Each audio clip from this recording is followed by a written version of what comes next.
Est-ce que je peux citer un dernier exemple sur justement la propagande, puisque j'ai beaucoup travaillé là-dessus entre 2014 et aujourd'hui dans la dénonciation d'une partie de partis fascistes dans une petite partie de l'Ukraine à l'époque.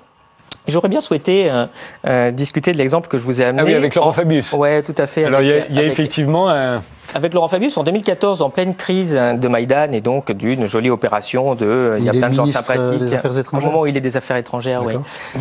Et donc, il fait un tweet le 20 février 2014, donc c'est vraiment le jour de crise énorme. Et donc, on le voit, il est directement face avec les leaders des principales forces de l'opposition, comme il écrit dans son tweet, Klitschko, Yatsenyuk et surtout M. Tyanibok. Et donc, il négocie tranquillement la transition démocratique de l'Ukraine. M. Tyanibok, en 2012, le centre Simon Wiesenthal le classe comme un des 10 pires antisémites de la planète, puisqu'il a des déclarations qui vise à purger l'Ukraine de 400 000 juifs.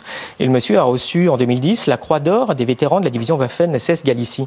Mais c'est le genre de truc où, effectivement, quand j'ai vu ça, j'en ai parlé en disant c'est quand même scandaleux, c'est très dangereux de discuter avec des gens comme ça. Et là, vous avez non pas une fake news, mais ce qui est très important, c'est une no-news. Et là, vous avez un système médiatique qui dit surtout ça, vaut mieux éviter d'en parler parce que c'est très dérangeant. Et, alors vous me direz, c'est un cas particulier, mais on voit très bien que dans ce moment-là, il ne fallait pas parler.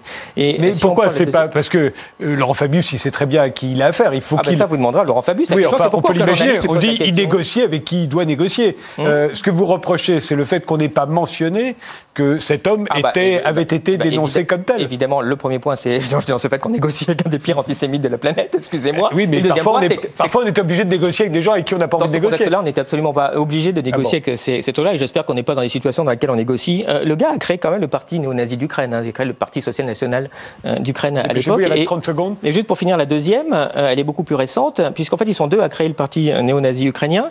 Et le deuxième, c'est ce monsieur à droite, qui a été reçu par De Rugy l'année dernière, puisqu'il a quand même réussi à devenir président du Parlement. Et c'est des choses qui font que, voilà, c'est pas très facile de parler de ces situations-là, puisqu'on se prend sans arrêt à ce moment-là les accusations dont vous parliez tout à l'heure de pro-russe et compagnie, ce que je ne suis absolument pas.